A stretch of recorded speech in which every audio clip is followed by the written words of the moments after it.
So you see our sponsors are Microsoft. Yeah, here's a small advertising of them. And now, please. And I will do it with forward and backward. Okay. It's so. But that's okay. That's okay. Yeah. Thank you very much. So, dear ladies and gentlemen, thank you very much that you have stayed here till this last presentation. Dear Mark, thank you very much for the invitation. I'm very glad to be here. It's the first time for me, and I kind of the representative of the evil here, so I am keen to discuss with you. And I was just asking to whom belongs this notebook, because there is a sticker from a very leftist organization which is saying "No Nazis, we are striking back." So I am happy to help you to fight the Nazis back, and I hope I can be a part of this movement. The topic of my presentation is to make conservatism great again, and I'll make just a short presentation and to enter in a discussion with you if you have any question. So we all have seen the successes of conservative movements, of populist movements across the world. You see here Donald Trump succeeded in the US. In Hungary, no, help me, who is the guy? Victor, thank you. I just wanted to say my friend, but I didn't recognize the name. So Viktor Orban is already a couple of years on power. And Matteo Salvini in Italy was called a very right-wing movement of Lega. Is now inner minister. Strache in Austria. Marie LePen didn't won the election, but is received around 40% in France. We have Bolsonaro now in Brazil, and the AfD here in Germany. So you see all across Europe and now even around the world, in the USA and Southern America, conservative parties, conservative leaders are coming back to power. And when I say coming back, so we should see from where. So whom did they strike, and why are they labeled as extremist, extreme right, and labeled with very negative adjectives. Here, we in Germany, we have a special case here. I always saying we are the last island of leftism in the middle of Europe. We are already surrounded by countries where the blue movements, where the conservative movements are winning. The AfD as one of party of this movement was established 2013. This is quite late. The FPÖ is existing already since, I think, 30 years and is now in the government in Austria.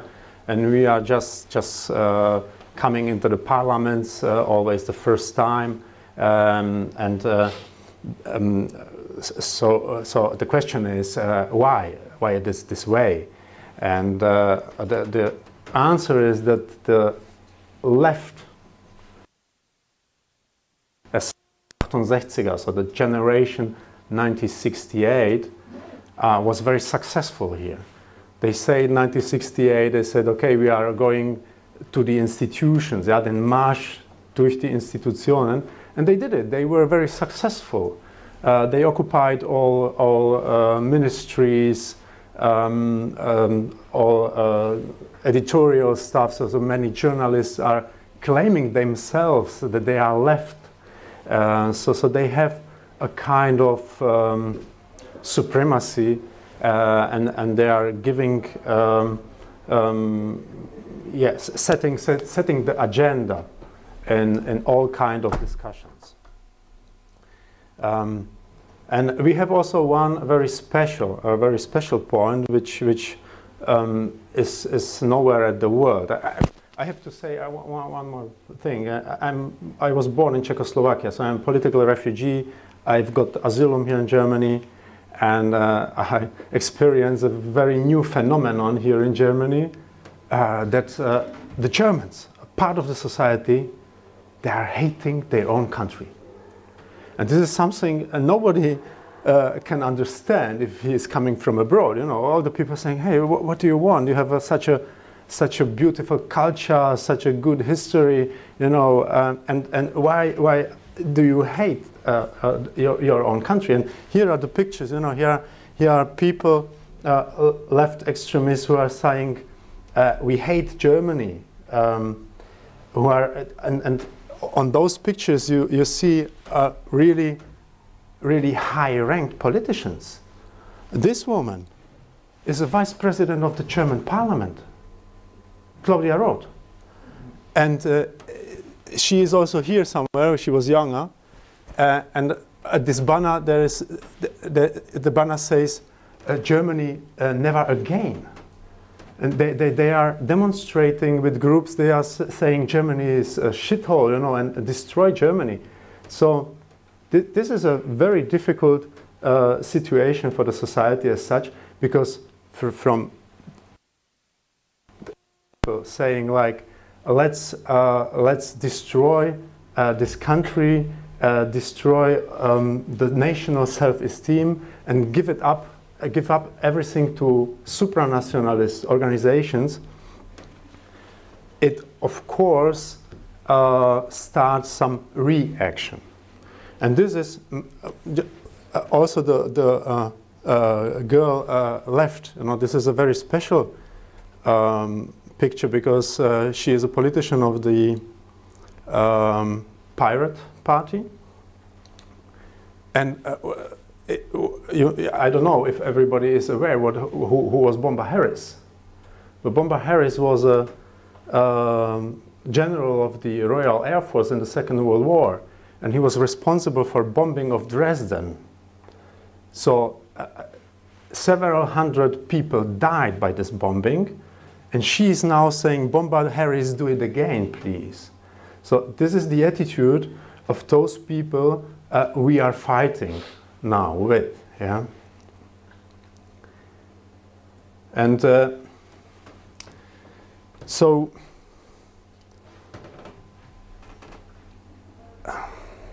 how are we doing it? And where do we come from?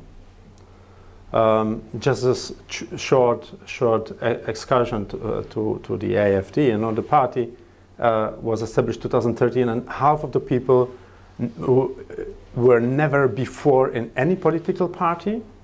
So those, many of them even said, I don't want to engage in a political party, and they did it. And the other half come from the liberals or from the conservatives. And they just said, okay, we would like to change the climate in this country. That's what I showed you before. They just said, we would like to return to a kind of normality. We would like to respect law, and we would like to develop the country back to a stage when the people love the country. And coming from this point, have international relationships and work in international organizations together. You see a picture with Stephen Bannon, with President Zeman of the Czech Republic. I was also in the USA with Mr. Kaczynski, who is a member of the Polish Parliament. This is the US ambassador here in Germany. And this is Strache. So you see, we are connected with people who have the same attitude, who would like to bring the conservative values into the life again. And you know, when you ask what are those points, what would you like to realize? So what is the I would like just to pick up some points. It's first, allowing and supporting controversial debate again, because we are facing PC, you know, we have a wide range of topics which are kind of prohibited. We are not allowed to discuss them. Second, safeguarding inner peace and security. Of course, you all know the problems we are facing now in Europe, so there is a big demand for inner peace and inner security. Connected with this, strengthening the rule of law, preventing chaos, protecting freedom of speech. So this is also, I am very glad to be here and to have the opportunity to say everything I want.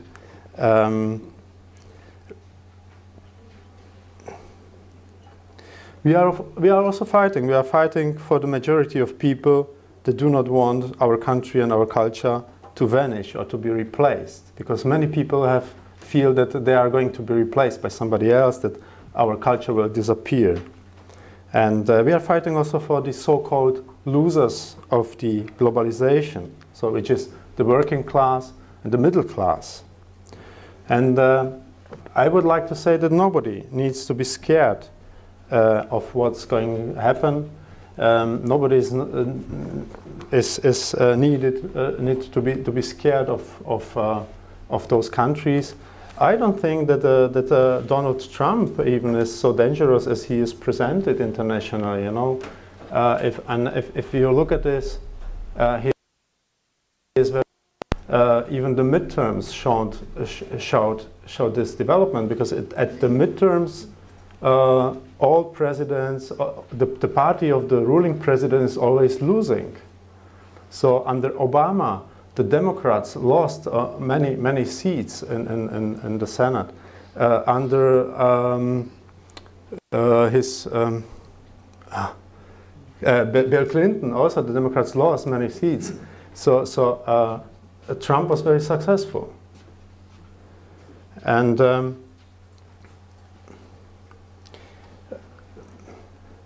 I'm just begging for being more open, more fair, and not scared about these developments. And we are here in Berlin, and I would like to close this short introduction, you know, by quotations of two politicians. The first one was John F. Kennedy, who said, "Ich bin ein Berliner." And on the left side, we have here in Germany a very famous former major of Berlin, who was a guy.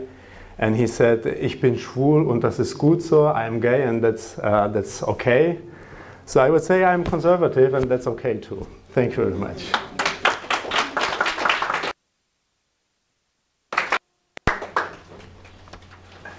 And now open the fire. Yeah. Could you take a seat here, please? Thank you. Well, please. Hallo. Guten Abend. Hallo. Hallo. Oh. Ladies first.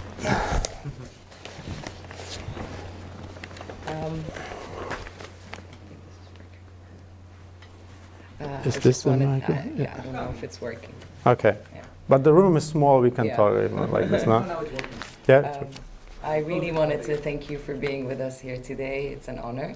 And I wanted to ask you from a conservative perspective, what do you think about the refugee problem here in Germany and the consequences of it? I know, briefly for sure, but yeah, it's an interesting topic because... you have your sleeping bags here? But it's an important issue to address. Oh, wow. Germany's facing this problem for years now. Yeah. And a lot of people are, some people are with it, some people are against it. So I want to know how Germany will address this problem in the future. Well, there are many aspects. I would just like to pick some of them. First, Germany has a really bright heart for refugees. The German people are really very open-minded, and they just proved it several times. They proved it after 1945, after 1956 when they took many refugees from Hungary, in the 1968 from Czechoslovakia, in the 90s from Yugoslavia, and nowadays even taking those people from Africa and from Far East. This is not the point. The point is that why are now so many people in Germany scared about the wave of migrants is that they think, okay, at first there are too many, yes. And second, they come through open borders, and it was quite clear that it will that many problems will follow. Just to name two, one is the Islamic terrorism, and second is the higher criminal rate, and all those fears come true. Sadly, you know, you can see what happened just yesterday on the German-French border in Strasbourg. It wasn't migrant, but we have enough proofs of crimes committed by migrants who come at 2015, and they raped girls and they killed people. So those are the negative aspects. What is also very critical, and we had this debate even last week in the Bundestag, is that the current government is trying a kind of change of paradigm, because migration is something natural. Of course, migration was there since thousands of years, and even countries like the United States are based on migration. But in the reception of the most people, migration was always connected with problems, sometimes even with wars and with heavy conflicts. Therefore, all norms or rules which are connected with migrations were defensive.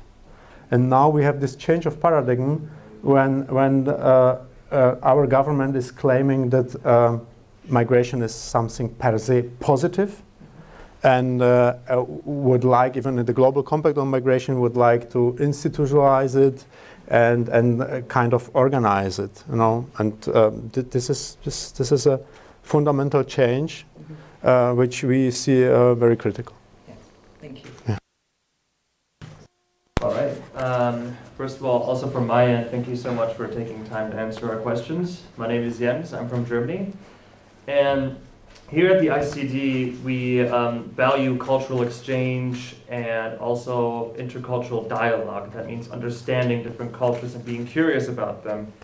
And also adding to the refugee crisis, the stereotyping of the Muslim community, especially in Germany, has increased.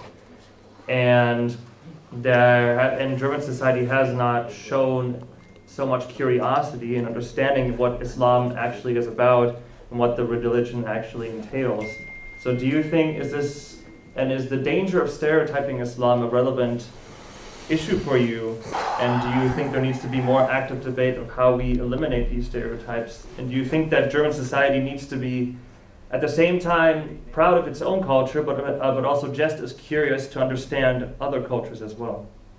Oh, well, but yes, you are right. But I think we are curious enough about other cultures. This is not the point. And I see the problem of stereotyping of Muslims, but this is not a task for the Germans to fight against it.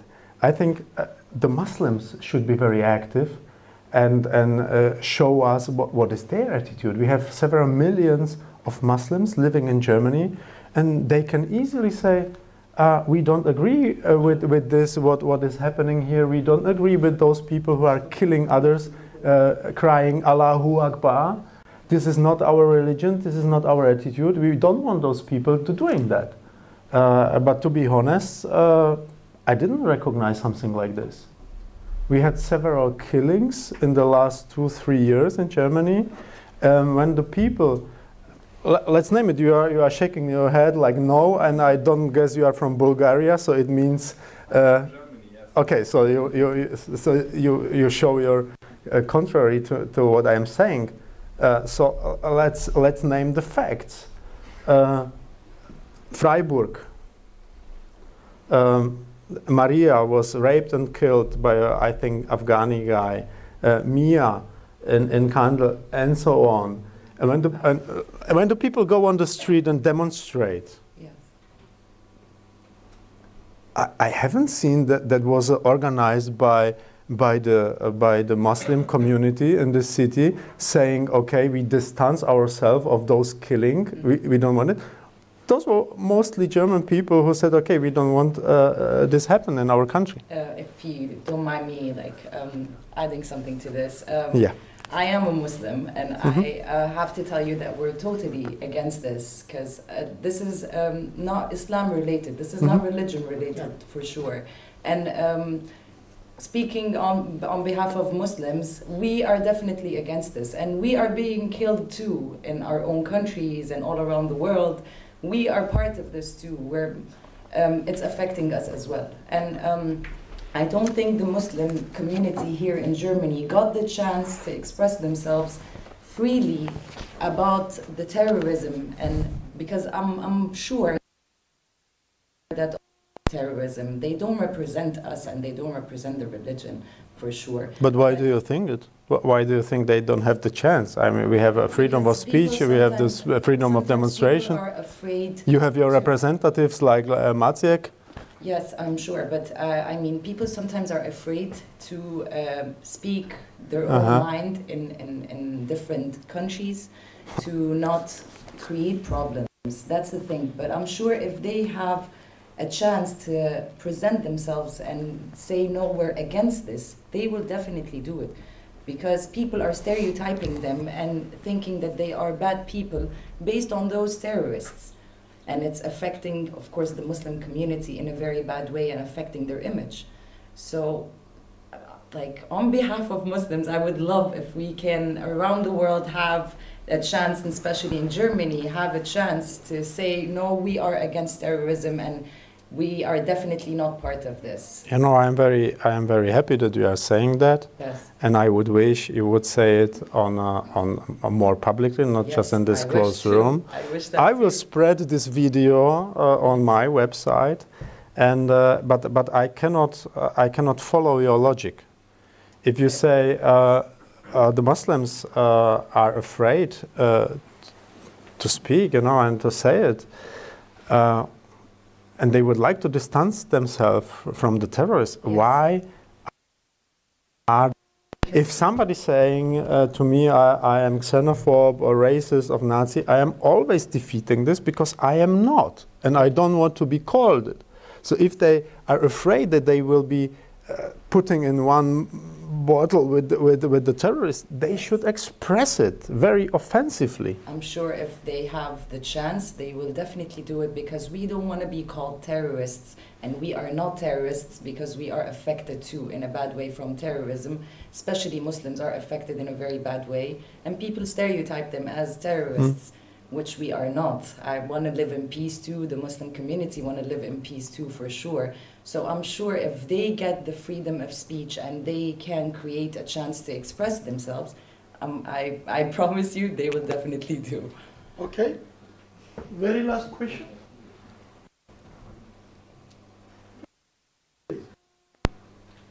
I'm Clemens. I just want to ask, related with the former topic and with yours, because I think we can be conservative, but in order to say that you are yourself are conservative, you have to be in front of others to have that stand.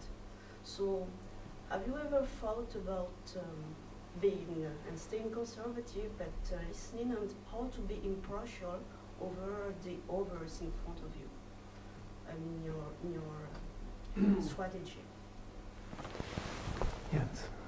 Haben Sie das verstanden? Das ist der Kern der Frage. Ja, der Kern der Frage ist im Prinzip, ob Sie als Konservativer halt öfters probieren, zum Beispiel auch Leute mit verschiedenen Hintergründen Conservative, but not radical. Let's see. You mean like the Islamists, yeah? We are like Muslims. We are conservative but not radical. Could you maybe repeat the question? Yeah. We were not sure what is the point, you know. I see my point, but let me express that. I'm not Muslim, but I'm an internationalist. Like, the idea is, after all, that we can live all together as conservatives and others. But my point is that what is our strategy towards the others who are not conservative, but just that they can recognize you as conservative? Oh, thank you. Okay, this is a beautiful last question. Thank you very much for that. You know, because it gives me the opportunity to point out one important point. The image created. The image of conservatives, all those guys I showed before, is created by media which don't like them. So it's quite negative, and the image is also created by many statements of politicians of the other political part. So they are also negative, you know.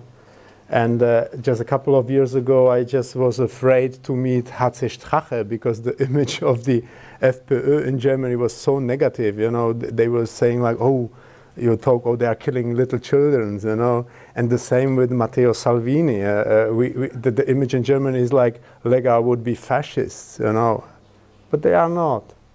And I think we all should listen. We should meet the people. We should talk with them. And then we will get a better impression of it. And the answer to your question is, and here the circle is closing what I said before at the beginning. We just want come back to normality. What we don't want is that somebody is saying what is good, what is bad, and kind of dictating it, you know, and saying, you are not allowed to think this, to say this, to meet this. Before I come here, I had an interview with the German public television. And the main point was that I was in South Africa a couple of weeks ago. And I met really everybody from the political spectrum, all the political parties, NGOs, and I met even the right-wing people from the NGOs, but I met also the very left-wing people, left extremists, you know. So I met really the whole branch.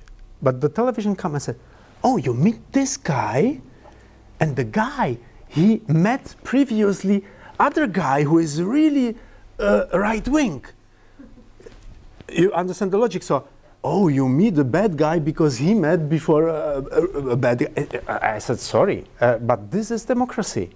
To meet everybody, to talk with everybody, and then to make your own choice. And that's it, why we are all here, I hope so. Yeah? So, thank you for that. Thank you, Mr. Petr Bystron. Thank you very much, Thank you very much. For an interesting presentation. Thank you, everybody, for the participation. We meet tomorrow at 10 o'clock. You have a card? Yeah, danke schön. That was former Prime Minister of Armenia. For time being, it is just very interesting. a card for being a professor at the university. Thank you very much. Thank you.